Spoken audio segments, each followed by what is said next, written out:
Emmanuel Quérault, L'Asile. Illustration, Guillaume Tavernier. Relecture, Charlotte Bouillon. De Architecture Art. Un grand merci à Pierre Calmier pour ses retours précieux et à Hervé M, sans qui Louis et Soraya n'existeraient pas. Urbex. Ce mot valise issu de l'anglais Urban Exploration ne sonnait pas encore à nos oreilles il y a quelques années. Pourtant, chacun d'entre nous a sans doute goûté à cette activité au moins une fois dans sa vie, en particulier dans cette période où les souvenirs d'enfance vibrent de nostalgie. Que ce soit une incursion dans le poussiéreux grenier grand-parental, une visite audacieuse dans la maison hantée du quartier, un vagabondage entre copains dans la carcasse d'une usine désaffectée, il s'agissait déjà d'urbex. C'est une activité désormais reconnue, communautaire et obéissant à un code de conduite pour ceux qui la pratiquent assidûment. Pourtant, sa finalité n'est à première vue pas évidente. Aucun objectif concret. Pas vraiment d'échec ou de réussite une fois qu'on a investi le lieu. L'urbex échappe à la notion de performance. Bien sûr, beaucoup vont chercher à prendre les meilleures photos ou vidéos possibles pour les partager, mais le plaisir est inquantifiable. Pour le comprendre, il faut songer aux randonneurs qui découvrent un paradis perdu au détour du sentier, aux cartographes embrassant du regard la terra incognita depuis le sommet d'une colline, à l'archéologue qui commence à exhumer les vestiges d'un site antique. À cette jouissance face à l'inconnu s'ajoute le frisson du danger et l'audace de braver l'interdit. Car d'un point de vue juridique, s'il n'est pas illicite de s'aventurer sur un site abandonné, s'introduire dans un domicile relève de l'infraction, tout comme la dégradation de biens. Les vrais urbexeurs respectent d'ailleurs scrupuleusement une règle d'or. Ne rien endommager, pas même pour s'introduire dans le spot convoité. Pour ma part, c'est mon fils qui s'est entiché de cet étrange loisir. Si cela m'a un peu dérouté au départ, je me suis souvenu de cet épisode vieux de nombreuses années où tous les deux, nous nous étions réfugiés de la pluie près d'un bâtiment industriel. Une fois les vélos à l'abri, nous avions découvert et arpenté avec fascination d'immenses espaces bétonnés aux murs couverts de graffitis. Un labyrinthe de salles nues, des restes de carrelage ou de faïence qui indiquaient la présence de sanitaires ici, de cuisine par là. Ce bâtiment fantôme résonnait encore à notre imaginaire du tumulte qui devait y régner 2 ou 3 décennies plus tôt. D'après mon fils, cette expérience fut le déclencheur pour sa nouvelle passion qui m'a intriguée et donné l'idée d'écrire cette aventure. Au-delà de ce qu'il apporte comme satisfaction, le rôle de père est une frustration de longue haleine, conduisant à une certaine humilité. Il faut accepter que nos projections et nos envies de partage restent parfois lettres mortes. Plus encore, comprendre qu'elles ne sont aucunement légitimes. Notre enfant ne s'intéressera pas forcément aux mêmes choses que nous. Il n'écoutera peut-être pas les mêmes musiques, n'aura pas les mêmes références culturelles, ne parlera même plus le même langage. Mais moi, qui ai tant vécu pour les jeux et les livres, il me fut difficile de comprendre que nous nous retrouvions assez peu sur ces terrains-là. Mais à la longue, j'ai réalisé que nous partagions beaucoup d'autres choses, tout aussi précieuses.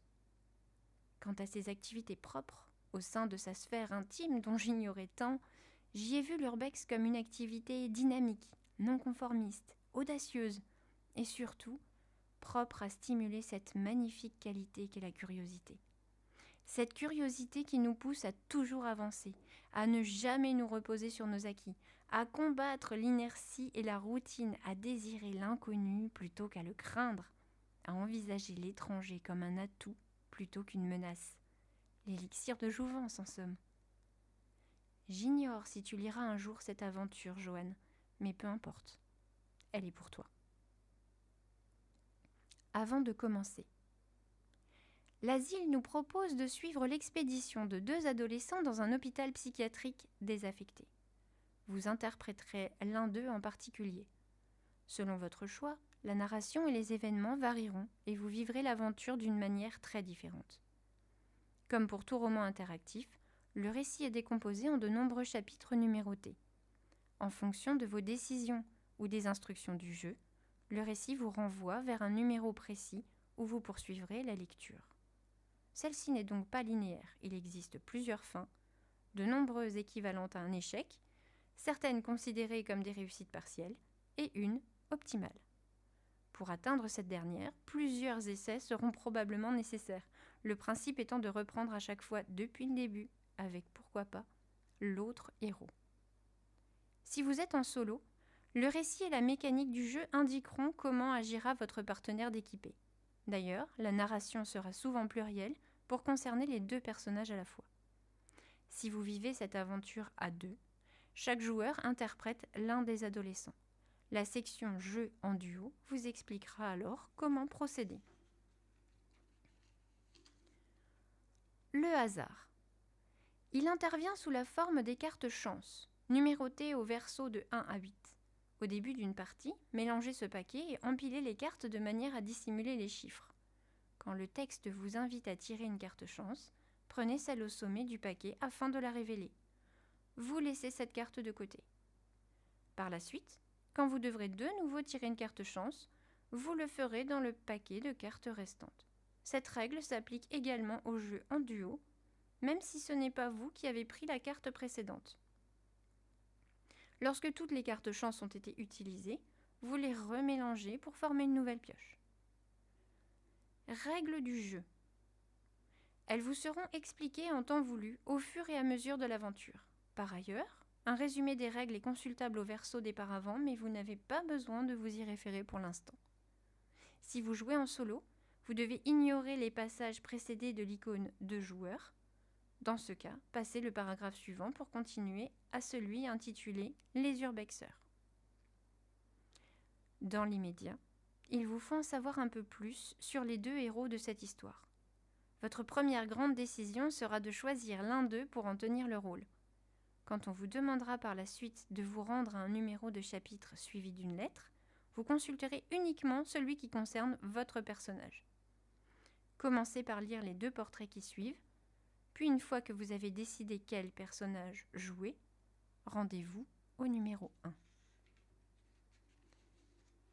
Louis. 14 ans, grand, relativement bien en chair, le sourire aux lèvres aussi vissé que la casquette sur sa tignasse rousse. Louis dégage une impression de force tranquille. Avec son allure de nounours, personne ne soupçonnerait l'enfance difficile qu'il a connue jusqu'à l'été précédent. Puis le juge aux affaires familiales a rendu un jugement interdisant à son père de l'approcher. Lui, ainsi que ses petites sœurs et sa mère, à moins de 500 mètres. L'existence fut bien plus simple ensuite, moins douloureuse également. Dans une autre vie, Louis aurait pu être un athlète avec son physique impressionnant. Dans celle-ci, rien que le mot sport lui donne des boutons. Ce qu'il aime, c'est lire des mangas que personne ne connaît, écouter sa playlist tout aussi extravagante et s'acharner sur des jeux vidéo pour les terminer de toutes les manières possibles. Jamais il n'a par contre eu l'envie de déployer le même acharnement pour les cours ou les devoirs. Il vient d'ailleurs de redoubler sa 3e. Ce qui ne l'a pas chagriné plus que ça, puisqu'il a pu ainsi se retrouver dans la même classe que son ami et voisin Nathan, d'1 an son cadet. Cet intello débrouillard est le seul qui lui donne envie de sortir de chez lui. Nathan l'a récemment initié à l'urbex et ils ont visité 3 maisons abandonnées du secteur pendant l'été. C'est en discutant en cours qu'ils ont attiré l'attention de Soraya, une fille de leur classe. Si les garçons ont été d'abord intimidés par la manière directe dont elle les a abordés, les 3 ados ont fini par se trouver pas mal d'atomes crochus. Louis a même découvert à son grand désarroi que depuis quelques jours, ses pensées se tournaient vers Soraya de plus en plus souvent. Elle vient même parfois le visiter jusque dans ses rêves, qu'il soit éveillé ou non. Soraya. Soraya n'a pas apprécié la fois où sa professeure d'anglais pré-retraitée l'avait gratifiée d'un garçon manqué, aussi injuste que cinglant. Surtout qu'elle a eu beau ressasser par la suite ce sarcasme, jamais elle ne s'y est reconnue. Certes, elle a de meilleures notes dans les cours d'éducation physique que dans ceux de la vieille peau. Oui, ses longs cheveux noirs sont toujours retenus en queue de cheval. Elle ne porte que des baskets et bas de jogging et n'affiche ni bijoux ni maquillage. C'est vrai qu'elle ne traîne jamais avec les autres filles du collège. Mais de là à se sentir plus proche des mecs et de leur ricanement débile quand il faut décliner le verbe déleo en latin à la troisième personne du futur, non merci. Peut-être que son tempérament solitaire lui vient de sa brûlure au 3e degré, bien visible sur la joue gauche. Une marque permanente qui dépareille sur son visage à la beauté méridionale. Le teint hâlé, elle a un regard sombre, rehaussé par de longs cils. Un soi-disant avantage qui ne fait qu'aiguiser un peu plus l'hostilité des bimbos de la classe. Ou alors, c'est son tyrannique de grand frère, possessif à l'extrême, qui l'a toujours empêché de s'ouvrir aux autres. Sans doute lui fait-il payer le sentiment de la sentir, préférée par leurs parents. C'est certainement plus compliqué que ça, évidemment, même si l'amour qu'il lui porte est flagrant. Entre autres, il la met en condition pour qu'elle accomplisse à terme de grandes études. Il serait déçu d'apprendre que cette idée ne la séduit que moyennement. D'un autre côté, la perspective de travailler à son tour dans le restaurant familial Les Délices d'Agadir ne l'enchante pas non plus. Ce que Soraya apprécie, c'est quand ça bouge, quand chaque jour est différent du précédent.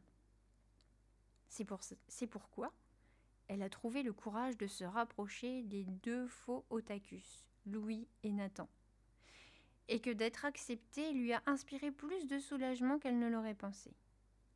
L'urbex, ça représente l'aventure, avec un délicieux parfum d'interdit.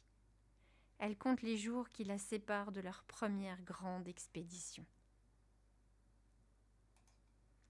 Je vous propose que pour vivre cette aventure, l'asile, ensemble, on joue Soraya, du coup cette jeune fille qui découvre l'urbex et qui vient de se lier d'amitié avec les 2 jeunes garçons.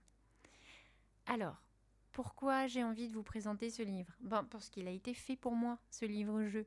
L'asile, même si on ne l'appelle plus comme ça, c'est bien là que je travaille. L'urbex, j'en fais depuis plus de 15 ans.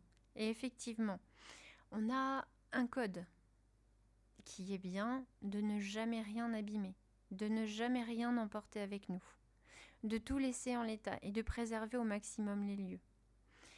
J'ai la chance de vivre non loin de la frontière belge, et en Belgique, il y a des endroits merveilleux, des châteaux, des théâtres, j'ai vu des choses incroyables.